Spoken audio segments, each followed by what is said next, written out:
aí, como é que vocês estão? Vamos para mais uma aula? Seguinte, a aula de hoje vai depender de alguns conceitos básicos que vocês já viram em aulas anteriores, tá? Que são as classes de palavras. O que são classes de palavras?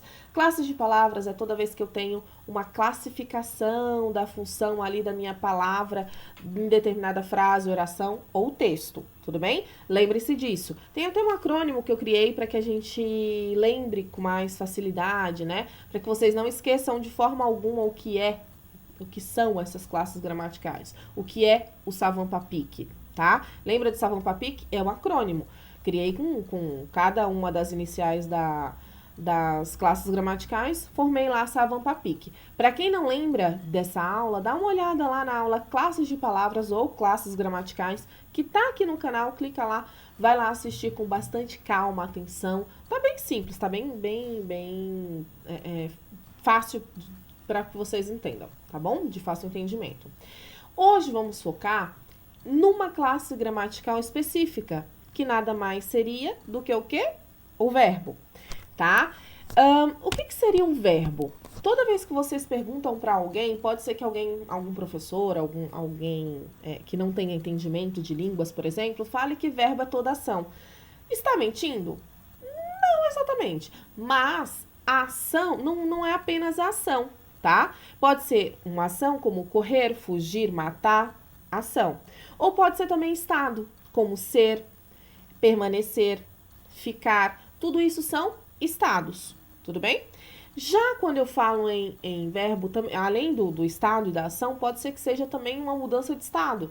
Então, ele não está, ele tornou-se. Ele não é frágil, ele tornou-se frágil. Esses são os dois exemplos para que vocês diferenciem, tá? Então, pode ser ação, estado, mudança de estado e também pode ser que apareça como um fenômeno natural. O mais simples aqui para que vocês lembrem, o exemplo mais colocado em prova, por exemplo, é o chover. Chover é um verbo. Então, eu consigo conjugar eu chover, tu chover, nós chovemos, por exemplo? Não, né? Fica feio, até porque a conjugação aqui também tá errada. Mas, além de ficar feio, né? Não cabe, não tem como eu chovo. Não, errado, tá bom? Além de feio, tá errado. Então, prestem atenção, quando mostrar um fenômeno natural, não é porque é fenômeno natural que também não será um verbo, né? É um verbo exatamente por isso, por ser fenômeno natural, tá bom? Aqui, em fenômeno natural, vocês vão lembrar também de nevar, trovejar, tá? Tudo isso diz respeito ao verbo, tá bom? E o que vai definir o verbo? O que vai diferenciar o verbo das outras classes gramaticais, por exemplo? É que ele vai caber. Nele vai caber o que? A conjugação. Ele vai conjugar, mais um verbo para definir verbo. Olha só que interessante. Então, ele vai conjugar.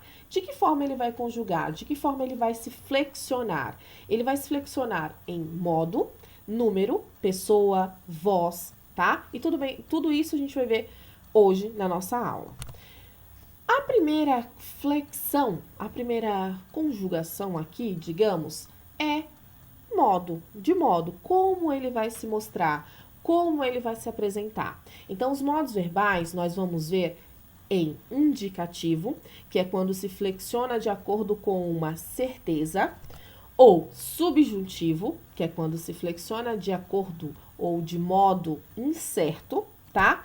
E de forma imperativa, né? O modo verbal imperativo, que é quando se flexiona de modo mostrando ali um desejo, uma ordem, tá? É mais se posiciona perante algo, tá bom? Então, eu tenho o indicativo, que seria ali a minha certeza, o subjuntivo, que seria a dúvida ou a incerteza, e o imperativo, que nada mais seria do que a ordem ou o desejo. Tá bom? Lembrem-se dessas palavrinhas-chave, porque assim facilita o entendimento de vocês. Mas calma, vamos ver cada um com bastante atenção, com bastante calma. Então, falei para vocês que o indicativo, ele mostra ali a certeza, né? Ele indica, ele denota, ele exprime a ideia de certeza. Coloquei também alguns exemplos para que facilite na hora de entender, né? De entender, até mesmo de memorizar, tá bom?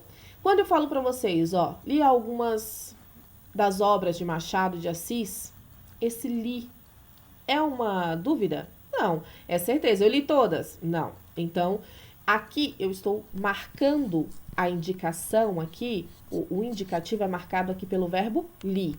Sonhei com a bela história de Capitu. Olha só, a história maravilhosa, né? Mas eu estou mostrando a certeza aqui a partir do quê? Do verbo sonhei. Talvez eu tenha sonhado? Não, é certeza, eu sonhei, tá? Por mais que seja algo meio que abstrato, que dá para duvidar, eu sonhei. É uma certeza, tá bom? Não tive filhos. Isso aqui também é um trecho de uma obra aí bem conhecida, né? Não tive filhos, não transmiti a miséria a nenhuma criatura, o legado da nossa miséria. Olha só.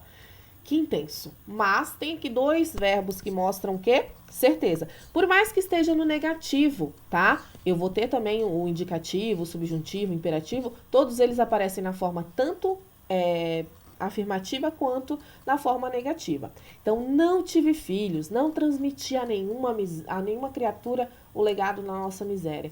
Então, esses verbos aqui estão no indicativo mostrando o quê? Uma certeza, tá?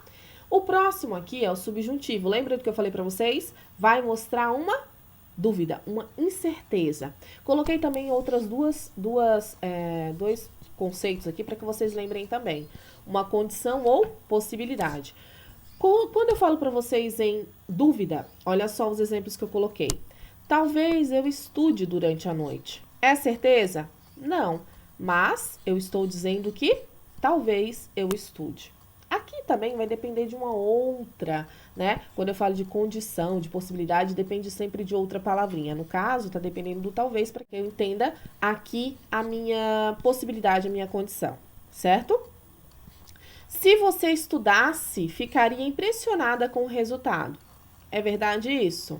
Sim, é verdade esse bilhete, né? Bora estudar, galerinha do bem.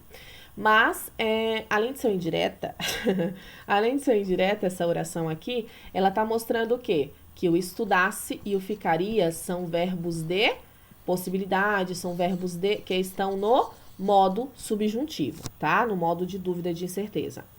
Ela escreveria todos os dias se tivesse tempo. Seria certeza? Não, não é certeza. Talvez, se ela tivesse tempo, talvez, né? É uma dúvida aqui, é uma possibilidade. Tá bom?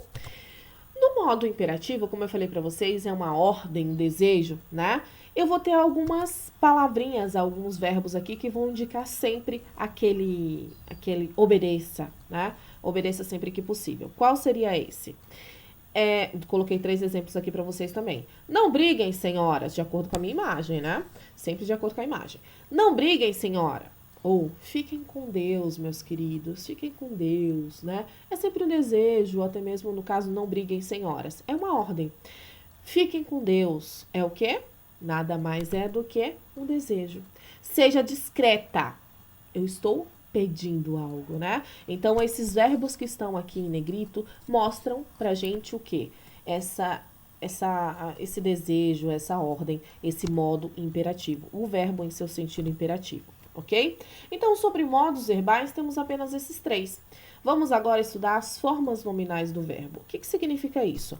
Significa que o verbo, ele pode ser uma daquelas 4 definições que eu mostrei para você, né? Pode ser um verbo que denote ação, estado, mudança de estado, fenômeno da natureza.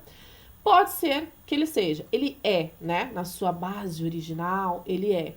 Mas aqui, em determinada frase, determinada oração, ele não quis ser. Ele assumiu a posição de quê?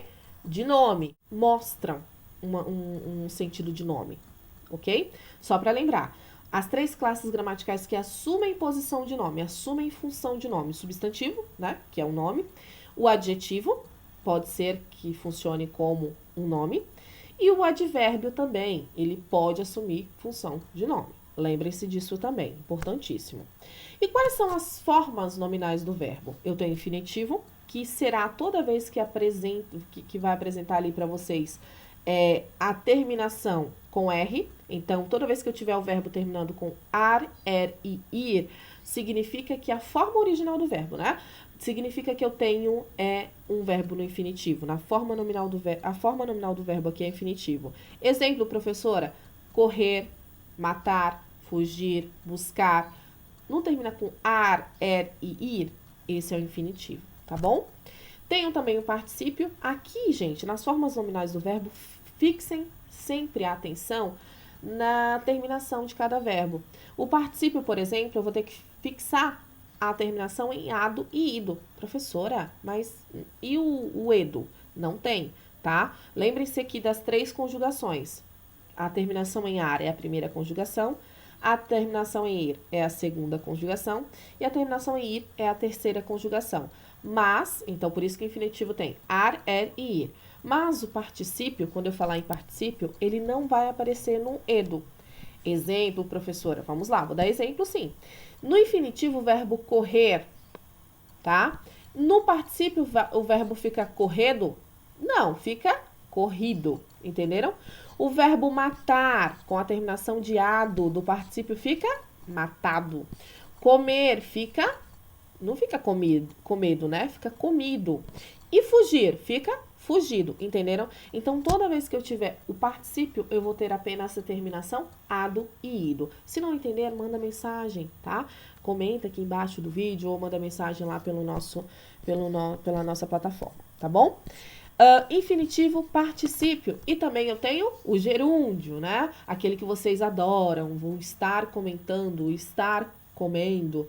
Tudo isso são gerúndios, né? Eu tenho gerúndio com a terminação do quê? Do ando, endo e indo.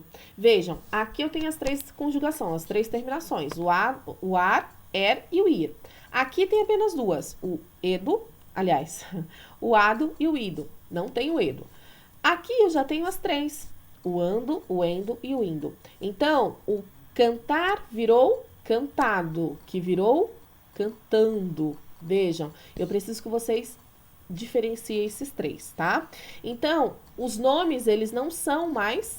Aliás, o verbo, ele não tem a função lá das 4 funções. Ele vai assumir uma posição de nome. Como assim uma posição de nome? Ele pode ser cantar, pode ser cantado e pode ser cantando, tá? Então, terminação ar, e ir, a forma original do verbo, ado e ido, e terminação sempre ando, endo e indo. Tudo bem até aqui? Bora lá. E aí, vamos ver com calma cada uma dessas terminações, né? Dessas funções. O infinitivo, ele pode ocupar uma função de substantivo. Ele não é um substantivo, mas pode ser que ele ocupe ali uma função de substantivo. Tudo bem? Exemplo aqui. Fumar causa câncer de pulmão. Vocês viram alguma diferença aqui? Ah, professora, não entendi nada. Vamos com calma. O fumar aqui é a ação de eu fumei, estou com câncer? Não. Significa que quem vai causar aqui o câncer? Aqui, o verbo seria esse causar. Aqui, o fumar está ocupando a posição de quê? De tabaco, de fumo. O causar o câncer de pulmão. Entenderam? Então, foquem sempre nisso. Eu tenho o verbo, porque a terminação dele é em ar. Lembra o infinitivo? Ar, ir. Eu tenho a terminação ar, só que aqui ele não está me mostrando nada de ação, nada de estado, nada disso. Pelo contrário, está implícito aqui o nome, tá bom? Proibido fumar. Gente, significa que você está proibido de praticar a ação de fumar? De forma alguma, você pode fumar quando você quiser, mas naquele determinado ambiente, né, você não pode estar praticando aquela ação, entenderam? É preciso deixar de fumar. Olhem só, o deixar e o fumar são ação aqui? Não, não são ação. Eu preciso me abster, né, do fumo. Então, ali eu não posso deixar determinado vício me possuir. É isso. É preciso. Então, o verbo principal aqui seria esse é. Entenderam? Então, toda vez que eu tiver o verbo no infinitivo, eu tenho ali ele pode ser que estejam ocupando uma função de infinitivo. Pode ser que ele esteja ocupando uma função de substantivo. Tudo bem até aqui? Bora lá. Quando eu falei para vocês em particípio, eu falei para vocês sobre a terminação ado e ido. E ele pode ocupar a função de adjetivo. O que significa isso? Vai aparecer caracterizando algo ou alguma coisa, né? No caso, substantivo. Quando eu falo para vocês assim, olha lá, seja grato pela sua vida. Seja grato pela sua vida. Professora, essa frase aí está no modo, né? No modo verbal do imperativo. Está? Está. Está sim, tá certo. Porém, né, eu estou aqui analisando o quê? A finalização do ado e do ido. Professora, mas ato também entra? Calma, gente. Aqui no particípio vocês precisam fixar outra coisinha. Vocês precisam entender outra coisinha. Que é o particípio regular e o particípio irregular. Quando eu falo de regular, significa que vai obedecer o ado e o ido. Como é o caso aqui, ó. Ele havia almejado melhor. Eu nunca teria aceitado aquele comportamento. O ado, né? Comido, corrido, tudo isso são parte do particípio, de particípios regulares. Quando eu falo para vocês, ó, seja gratado, seja gratido, tem algum tipo de coesão ali? Não, tá errado, não tá? Tá totalmente errado. Então, por isso que eu mudo. Essa mudança torna o quê? O meu particípio tanto regular quanto irregular. Entenderam? Então, no caso, por exemplo, de abrir, do verbo abrir, fica o quê? Abrido. Nós usamos a porta está abrida, a porta está abrido, o bar está abrido. Não, nós vamos mudar para o quê? Aberto, né? Aberta. Essa mudança significa que o meu particípio não é que está errado, tá? Existem os dois. Então, significa que eu tenho tanto o particípio que está na minha função, ocupando a função regular ali, como também a função irregular, tá? Mas nada está errado. E aí, gente, vai acontecer também com impresso, imprimido. Vocês precisam entender o seguinte: quando eu tenho toda a terminação em ado e ido, o particípio é regular. Quando eu tenho o grato, por exemplo, ou outra terminação, mas que é um particípio, eu tenho que perceber particípio irregular. Tudo bem?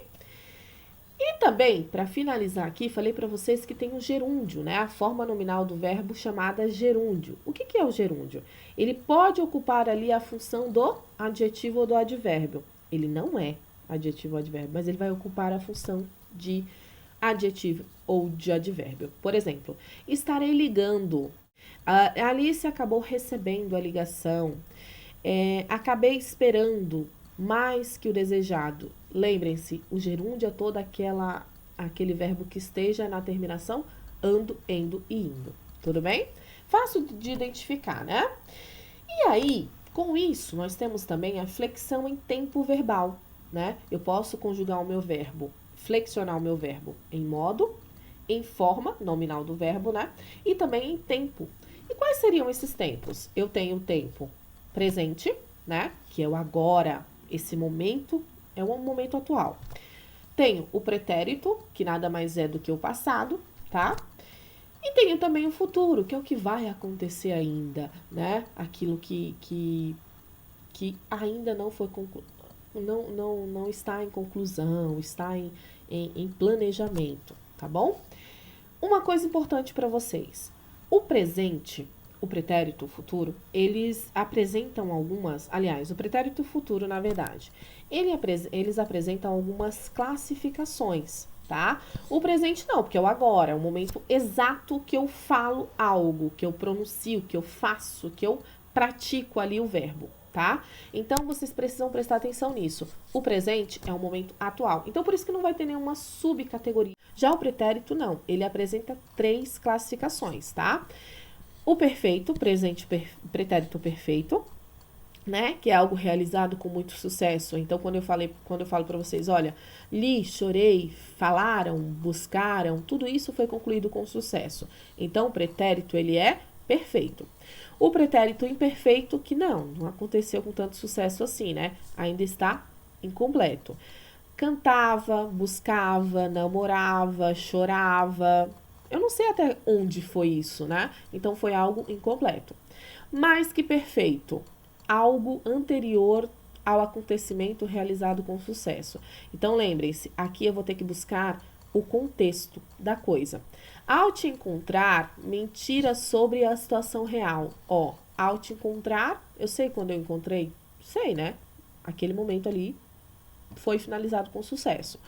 Já mentira sobre a situação, né? Como assim? Então vai depender da situação, tá bom? Gente, para que vocês identifiquem tudo isso, tem uma tabela também com todas essas classificações. E eu vou ter que prestar atenção no quê? Na desinência verbal. Significa o que é isso? Que é a terminação de cada verbo. Vejam, eu tenho aqui o falaram, então o ão, o buscaram, o ão também. Aqui, o imperfeito, o ava, tá vendo que todos eles têm ava? E o mais que mas vai depender do que também? Vai depender da pessoa, tá? Para que essa terminação aconteça. O mentira, o ira aqui é mais que perfeito. Então vejam que nunca vai repetir, certo? As terminações. O nome dessas terminações é desinência verbal, tá bom?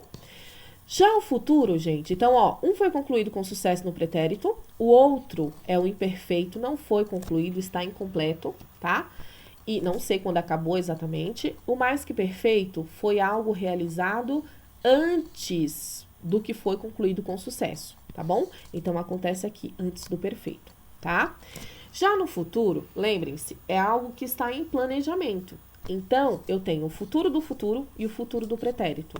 Como assim? Que loucura, professora. É, meio confuso, mas prestem atenção que vocês vão entender. Algo posterior ao momento em que se fala. Então, quando eu falo assim, cantarei, significa que o futuro é próximo do que eu estou falando, tá? É próximo àquilo, é depois daquilo. Já o pretérito, não. Olhem só, algo anterior do momento em que se fala. Então, chegarias, mentiria, sentirias. Como assim, professor? Eu estou lá no futuro. Aliás, eu estou no presente, planejando meu futuro, e eu comento algo sobre o passado. Meio confuso? Calma, prestem atenção. Chegarias, mentiria, sentirias, teria. Eu teria aproveitado mais. Tem que me posicionar quanto a isso. Lembrem-se, o tempo verbal, ele vai depender, a análise do tempo verbal, ele vai sempre depender do quê? De onde eu estou posicionado. O presente, no agora. O pretérito vai depender. Eu estou lá no futuro? Foi algo concluído com sucesso? Não tem tanto sucesso assim? Foi algo antes ou depois do que foi realizado com sucesso? Entenderam? Então, para compreender os tempos verbais, é necessário que vocês façam essa medida, essa colocação no tempo, ok? E aí as conjugações, como eu falei para vocês, elas podem se definir em regular e irregular. Como assim, professora? Vamos lá. Quando eu tenho um verbo regular, o radical, ele não vai mudar de acordo com a conjugação. Olha só, coloquei aqui o verbo falar no presente do indicativo. Eu falo, tu falas, ele fala, nós falamos, vós falais, eles falam. Mudou alguma coisa aqui no meu radical, na minha base, onde está aqui é sublinhado? Mudou alguma coisa? Não. Olha só aqui o irregular, que é aquele que muda, né? De acordo com a conjugação. O verbo dizer no mesmo tempo e no mesmo modo aqui. Olha só. Eu digo, que é o presente do indicativo, tá? Eu digo, tu dizes, ele diz, nós dizemos, vós dizeis, eles dizem. Mudou alguma coisa? Mudou. Olha só o digo aqui, né? Ficaria bonito falar eu dizo? Não, né? Então, por isso que mudou aqui. Mas, importante que tenha mudado, porque aí eu tenho essa diferença entre o verbo regular e o verbo irregular. Muda alguma coisa de acordo com o radical, tá? Essa parte aqui em amarelo que eu coloquei para vocês é para que vocês entendam, para que vocês percebam a diferença na desinência verbal. Quando eu tenho lá o verbo que está no indicativo, no presente indicativo, ele sempre será o quê? O as, né? Isso de acordo com o ar, claro. Lembra que eu falei para vocês? Eu tenho que analisar a minha conjugação. Aqui está na primeira conjugação, que é o ar. Então, eu falo, tu falas, ele fala, nós falamos, né? Ser dessa forma. Se eu pegar um verbo que ele também seja regular e que ele tenha também ali a primeira conjugação, que é o verbo do cantar, como é que fica? Eu canto. Vejam que não muda a desinência, se ele for irregular, tá? Então, eu canto, tu... Ai, gente. Eu canto, tu cantas, ele canta. Nós cantamos, e vós cantais, eles cantam. Lembrem, a desinência verbal não vai mudar. Claro, de acordo com o presente do indicativo, né? De acordo com o modo verbal e também com o tempo verbal, tá bom? E lembrando que tem que estar na mesma conjugação. Primeira conjugação, ar. Segunda conjugação, er. Terceira conjugação, ir. Tudo bem? Galera, uma dica para vocês. Toda vez que vocês estiverem com dúvida, tá? Conjuguem, em saber se o verbo é regular ou irregular, conjuguem esse verbo de acordo com o pretérito perfeito, certo? Coloquei aqui na barrinha para vocês. Conjuguem de acordo com o pretérito perfeito ou até mesmo com o futuro do indicativo, tá? Então, vejam aí a diferença entre um e o outro. Se mudar, significa que é... Se mudar o radical, significa que é irregular. Se não mudar, não mudou nada, ele é regular, tudo bem? Ainda sobre conjugações de verbos, nós temos, além do regular e do irregular, nós temos ainda os verbos que apresentam, que são defectivos, são anômalos ou são abundantes. O que significam isso? Defectivos significam aí que eu não possuem todas as formas de conjugação, tá? Então, quando eu falo, por exemplo, no verbo trovejar, eu consigo colocar lá, ó, eu trovejo? Eu não consigo ter todas as conjugações, né? De acordo com eu, tu, ele, nós, vós e eles. Não tem todas, não aparecem todas. Os anômalos significam que apresentam radicais distintos de acordo com a conjugação. Então, os radicais, vejam aqui, não é igual o irregular, ok? Então, quando eu vejo um irregular, significa que mudou alguma coisa. Uma pequena coisinha ali. Mudou de acordo com o quê? O digo, que eu apresentei para vocês aqui. Mudou para não ficar feio na pronúncia. Lembra? Para ficar aceitável na pronúncia da língua portuguesa. Eu dizo, ficaria bacana? Não, mudou por isso. Então, por isso que ele é irregular. Vejam aqui. Eu sou, tu és, ele é, nós somos, vós sois, eles são. Mudou só uma coisinha de nada? Não, né, gente? Mudou muita coisa. Se formos marcar aqui o radical em algumas palavras, é toda a palavra, né? Então, tem que tomar cuidado com isso. Não é apenas uma coisinha de nada que muda no anômalo. Ele muda completamente, tá? Os abundantes significa que eu tenho mais de um. Lembra quando eu falei para vocês do particípio regular ou irregular? Lembra que eu posso ter tanto o aceitado como o aceito, o imprimir como o impresso? Então, esses verbos, eles são abundantes. Significa que tem mais de uma conjugação. E elas são aceitas pela norma da língua portuguesa. Tudo bem, gente? Estão entendendo? Vamos lá. Continuando aqui, para finalizar, né, a análise do verbo, nós temos também as vozes verbais. O que são vozes verbais? Gente, isso aqui é muito fácil. Eu tenho a voz verbal ativa, tá? Que é quando eu tenho o agente praticando o verbo. Então, toda vez que eu falo assim, olha, o pedreiro construiu a casa. Olha aqui o exemplo que eu coloquei para vocês. O pedreiro construiu a casa. Foi ele que praticou, né? Foi ele que praticou o verbo. Então, por isso que eu tenho ali o sujeito, né? Praticando o verbo, eu tenho ali a voz ativa. Agora, se essa frase, se eu colocasse ali o meu objeto construído, o meu objeto da oração, como principal no início, como é o caso, ó, a casa foi construída pelo pedreiro, ele viraria o que aqui? Uma voz passiva. Eu coloquei o meu sujeito aqui. Quem foi quem que praticou o verbo aqui? No caso, a ação. Foi o pedreiro, tá? Então, ele é o meu sujeito. O sujeito não é aquele que pratica o verbo? É, professora, é isso mesmo. É aquele que pratica o verbo. Então, mas aqui ele não está como principal na oração, tá? Ele não está na sua ordem direta da oração, que é o sujeito, o verbo predicado. Não. Eu tenho o quê? A casa, que é o meu objeto, foi construída por quem? Pelo pedreiro. Como é que eu sei disso, professora, se o sujeito é paciente ou o sujeito é agente? Gente, só focar em algumas preposições. Pelo, por. Ah, o muro foi pintado pelo artista. O muro foi pintado por Andréia. Entenderam? Então, esse por significa que meu sujeito aqui, ele não é aquele que está praticando, naquela circunstância, claro, não está praticando o principal, mas está sofrendo a ação, ok? Está sofrendo, foi construída pelo pedreiro. Entenderam? A voz passiva, ela se difere das outras duas, por quê? Porque ela tem duas classificações. Ela pode ser tanto analítica, que é quando eu tenho sempre um verbo auxiliar, tá? Quando eu coloco lá, por exemplo, as inscrições para o Enem foram iniciadas. Eu estou focando no quê? Nesse foram, ok? Vejam aqui a diferença, gente, ó.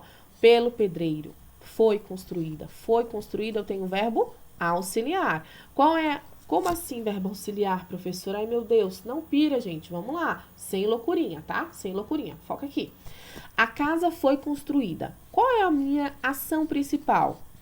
O construir, certinho? O que tá dando ideia ao construir? Esse foi. Ele é a minha ação principal? De forma alguma, né? Até porque, olha aqui na voz ativa. Ele não é o principal, porém ele está me ajudando a dar a ideia de construção aqui, tá bom? A ideia de iniciação. Então, por isso que é analítico. Eu tenho o verbo auxiliar. Já a sintética, eu vou ter que prestar atenção na partícula apassivadora, na partícula que vai tornar a minha voz passiva aqui. Iniciaram-se as inscrições. Iniciaram-se as inscrições para o Enem.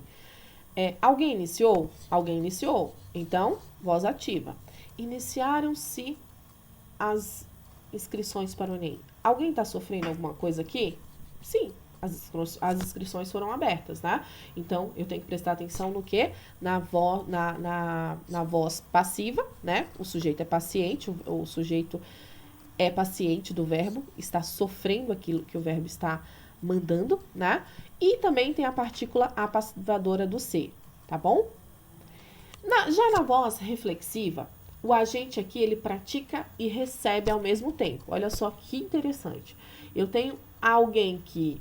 eu tenho a voz ativa e a passiva na mesma voz. Então, por isso que eu tenho a reflexiva. Quando eu falo pra vocês, ó, cortou-se com a faca. Quem cortou ele? Ele. Quem foi cortado? Ele. Então, por isso que eu tenho tanto o sujeito ativo como o sujeito passivo. Cortou-se, vestiu-se, a ação de você acordar todo dia de manhã e pentear o cabelo também. Quem está penteando o seu cabelo? Você. Quem foi penteado aí no caso? Você, tá bom? Então, todas essas ações, todos esses verbos mostram aí a forma reflexiva, tá? A voz verbal reflexiva. Tudo bem? Galerinha, deu para entender? Conseguiram fixar o conteúdo? Caso não tenha entendido, veja novamente a aula, deem uma pesquisada, venham falar comigo, ok? Clica aí para curtir o vídeo, tá bom? Porque aí eu vou saber se vocês gostaram ou não. Deixem comentário, compartilhem, fiquem à vontade, tá bom? E qualquer dúvida, só falar comigo, certo? Espero que tenham entendido. Beijo no coração de vocês. Até a próxima!